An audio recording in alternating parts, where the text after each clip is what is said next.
रातों रात कोई पार्टी खड़ी होकर और जनता को उस तरह से प्रलोभित नहीं कर सकती है। कंडीशन सप्लाई जो है, कंडीशन सप्लाई तो कोई नहीं समझा रहा है।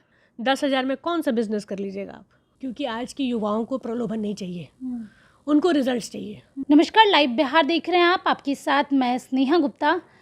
कहते हैं मंजिल उन्हीं को मिलती है जिनके सपनों में जान होती है। पंखों से कुछ नहीं होता, हौसलों से ये उड़ान होती है। और हमारे साथ खास बातचीत करने के लिए आपको बता दें कि इस बार बिहार में बिहार विधानसभा का चुनाव है और ऐसे में लगातार कई नए चेहरे हैं जो इस बार चुनावी मैदान में अपना दांव ठोकेंगे। और ऐसे में हमारे साथ खास बातचीत करने के लिए ऐसी दावेदार है जिनके बारे में हम आपको तो बताएंगे ही, लेकिन अगर इनके पति की बात करें, सौरभ नाम है, एमएलसी हैं और उनकी ये पत्नी है और चनपटिया विधानसभा से ये तैयारियों में लगी हैं। सीधे जुड़ते हैं।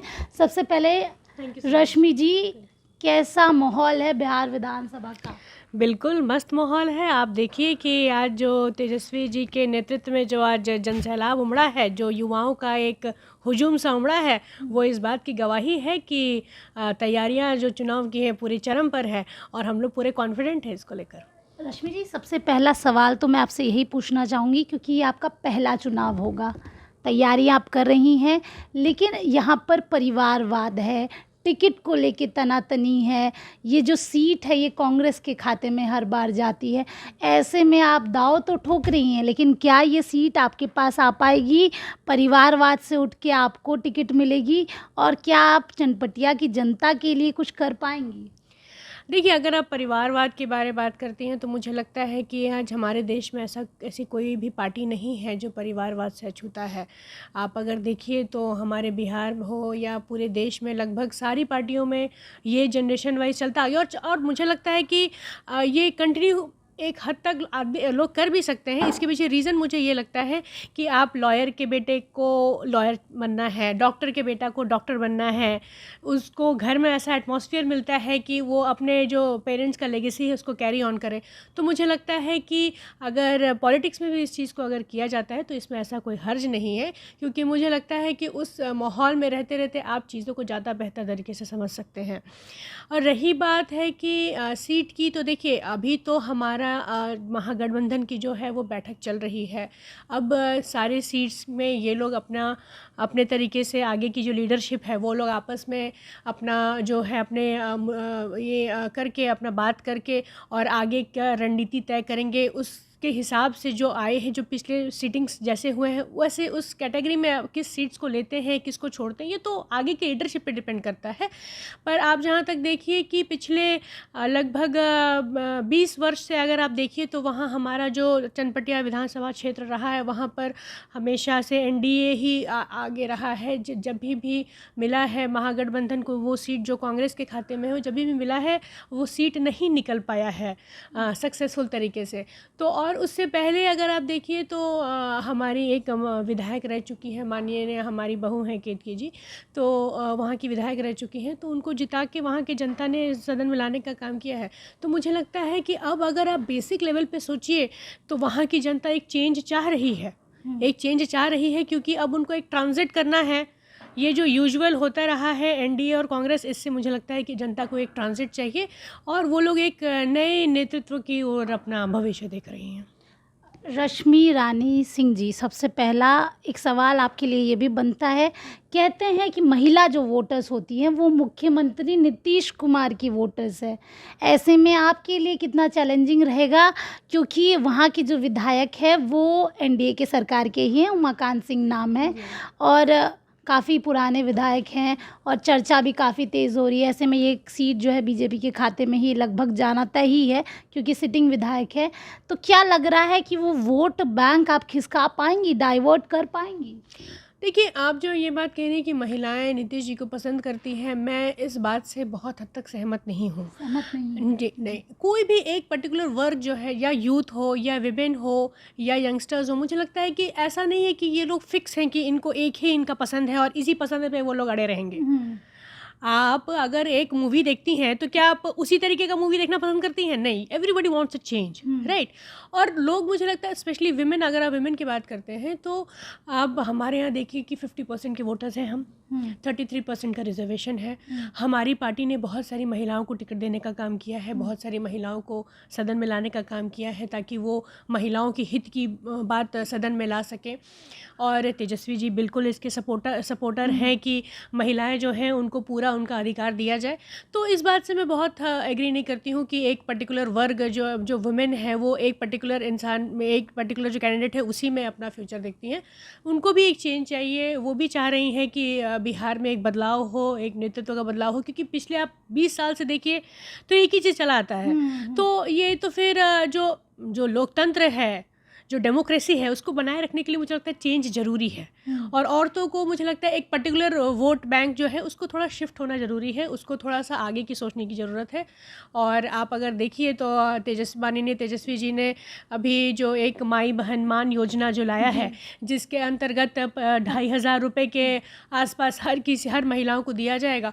तो ये एक तरह से उनके हाथ में एक ऐसा बेसिक अमाउंट दिया जाए ताकि वो कॉन्फिडेंट रहें अपने आप को लेके, क्योंकि अगर महिलाओं के हाथ में पैसा आता है, कुछ एक धनराशि आता है, तो कॉन्फिडेंट होती है अपने आप को लेके कि हमारे पास एक धनराशि है जिसके लिए हमको किसी को जवाब नहीं देना है, जो मेरे पास आएगा, जो मेरा हक है वो सरकार से मुझे आता है।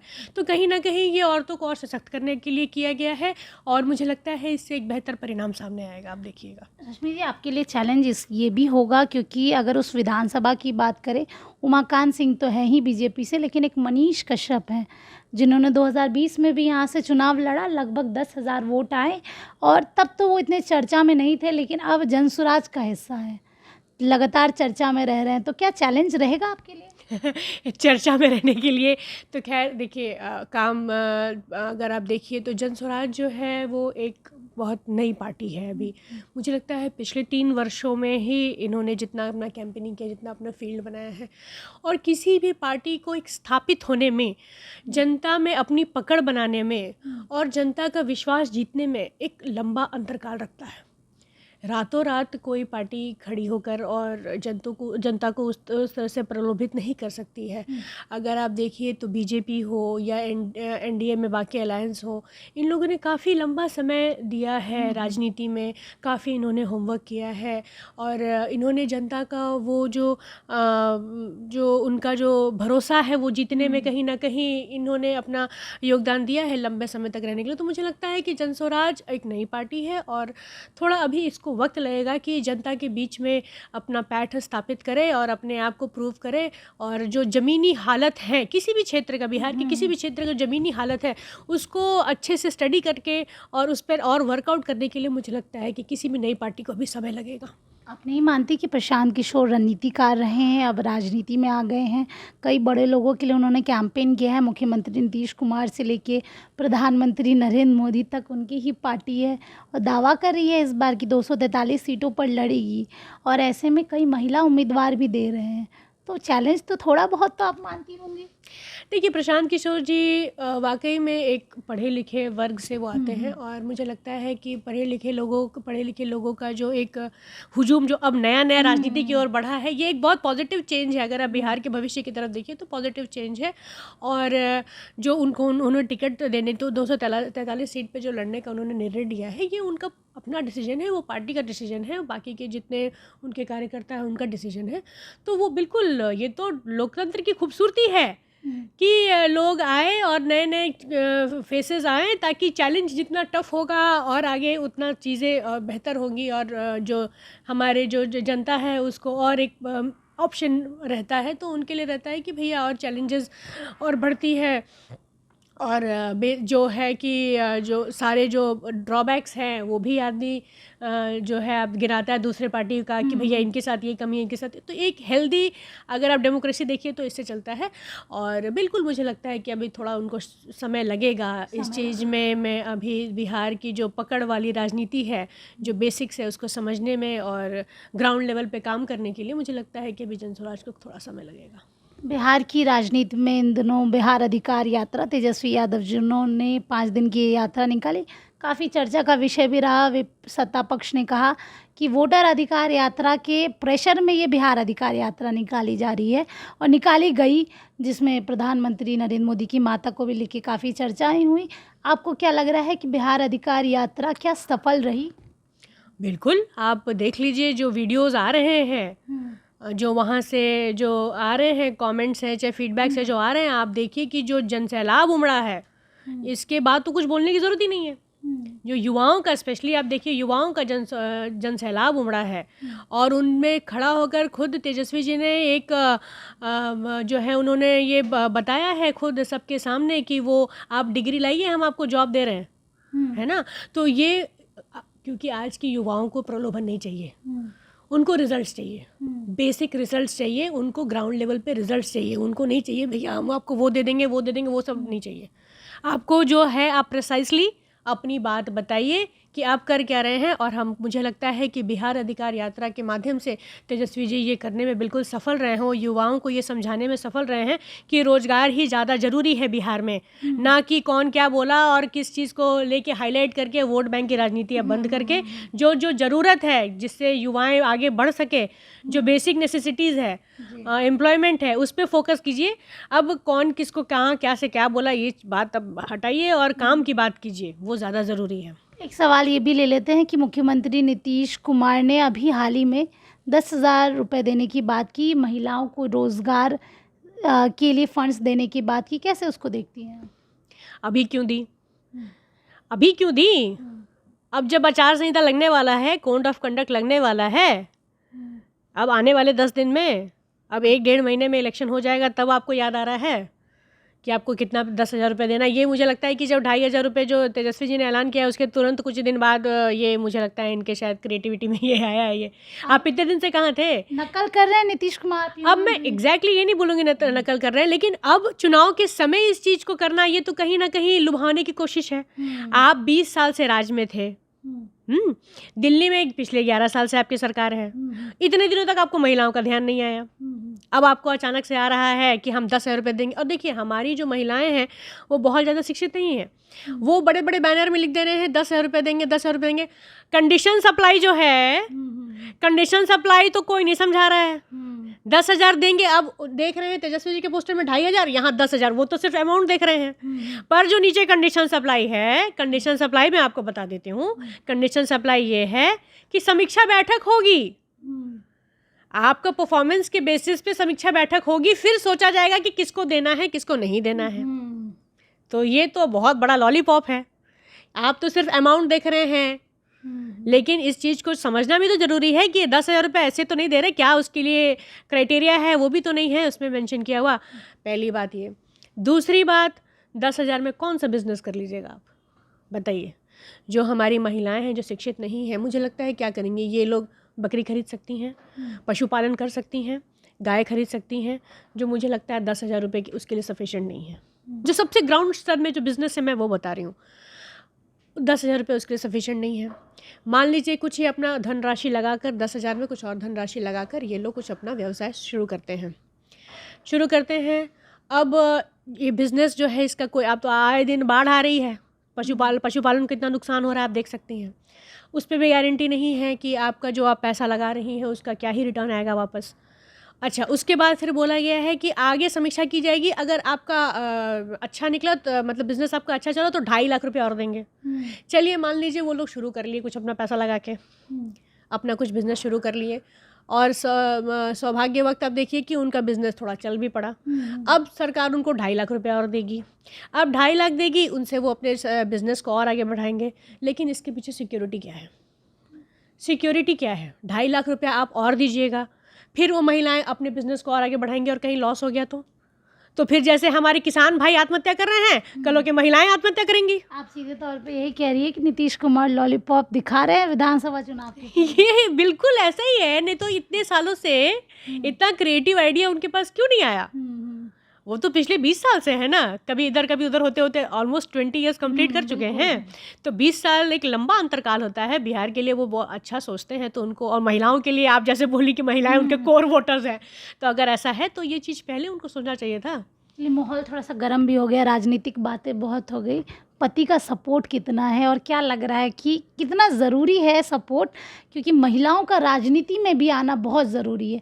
ऐसे में आपके पति एमएलसी हैं, कुछ बताते होंगे, कुछ समझाते होंगे, कुछ और भी राजनीतिक ज्ञान जो उनको है शायद आपको थोड़ा कम होगा, ऐसे में सपोर्ट मिल रहा है? नहीं, बिल्कुल, देखिए उनका जो अनुभव है वो मुझसे ज़्यादा है राजनीति में, लेकिन वो पिछले 3 साल पहले वो एमएलसी बने जी, हैं। जी। लेकिन उनका जो टाइम है जो उन्होंने राजनीति में दिया है, लगभग 2013-14 से वो हाँ राजनीति जी, में हाँ लगे जी। हुए हैं।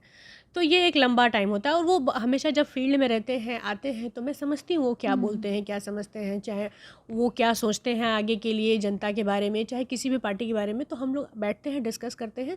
ऑब्वियसली उनका अनुभव मेरे से ज़्यादा है क्योंकि वो फील्ड में रहते हैं, लेकिन हमारे से इस तरह से हमारी बातचीत होती है कि वो उनको क्या फेस कर रहे हैं बाहर, वो सब मुझे पता रहता है। उसके बाद पिछले 3 वर्ष से तो वो एमएलसी बने हुए हैं, तो मैं उनका रोज़ का दिनचर्या तो देखती ही हूँ कि वो कितने व्यस्त रहते हैं और समय की जनसेवा कमी में नहीं। उनका कितना उनका योगदान है, ये मैं देखती हूँ। अगर आप फेसबुक प्रोफाइल निकालिए, उनका खोजिए, तो मुझे लगता है कि फैमिली पिक्चर से ज़्यादा उनका जो जो राजनीतिक हाँ, पिक्चर। राजनीति से ज़्यादा जितना वो फील्ड पे वो काम करते हैं, चाहे जितने भी जनता के जो मुद्दा है, उनको जो सदन में उन्होंने लाया है, अगर आप देखेंगे तो लगातार पिछले 3 वर्षों से हर छोटे बड़े ज़रूरत को उन्होंने प्लेटफॉर्म पे रखा है।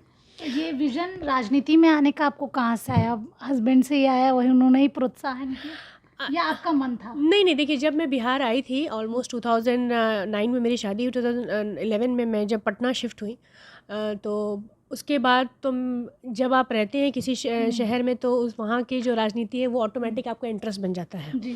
तो उसके बाद न्यूज़पेपर्स देख के, और ये अब तो यूट्यूब का ज़माना है, तो उसमें सारे वीडियोस और न्यूज़ देख के मुझे थोड़ा-सा ऐसा लगा कि मुझे भी इस चीज़ में पार्टिसिपेट करना चाहिए, क्योंकि अभी तक तो मैं हाउसवाइफ़ तक सीमित थी। अब हाउसवाइफ़ से निकल कर मुझे लगता है कि अगर मैं कुछ कर सकती हूँ हमारे क्षेत्र की जनता के लिए, तो मुझे लगता है मुझे बहुत अच्छा लगेगा ऐसा ये करके। कोट आपके लिए सही बनता है, आज की नारी सब पे भारी। हाँ, आप ऐसा कह सकती हैं। जो अष्टभुजा जो रूप है माँ दुर्गा का, वो कहीं न कहीं हमारे घर से ही वो निकला हुआ। क्योंकि आप देखिए, तो महिलाएँ एक तरफ बच्चा भी देख रही हैं, एक तरफ पति को ऑफ़िस के लिए भेज भी रही हैं, एक तरफ वो घर का खाना, अन्नपूर्णा भी है, उनको खाना भी बनाना है, और दूसरी तरफ वो बाहर का जो समस्या है, वो भी ऐसा नहीं है ना कि आँख, नाक, कान, मुँह बंद करके आपकी महिलाएँ शिक्षित हैं, तो उनको सब समझ आता है कि बाहर क्या हो रहा है, और जो उनका क्षेत्र है या उनकी जो जनता है जिनसे वो मिलती हैं, उनकी जो क्या बेसिक नेसेसिटीज़ है, ये सब भी वो जानती हैं। चलिए, देखिए सीधे तौर पे आपको बता रहे हैं कि महिलाएं अब बदल रही हैं और घर से बाहर निकलकर वो राजनीति में आना चाहती है। ऐसे में रश्मि जी जब चनपटिया से अगर इनको टिकट मिलती है तो चनपटिया की जनता पर भरोसा ये दिखा रही हैं। अब देखना होगा कि जनता इन पर कितना भरोसा दिखाती है, क्योंकि एक नया विज़न है, एक नया काल लाना चाहती है और ऐसे में बदलाव बहुत ज़रूरी है। अब बने रहिए हमारे साथ, तब तक के लिए बहुत बहुत शुक्रिया।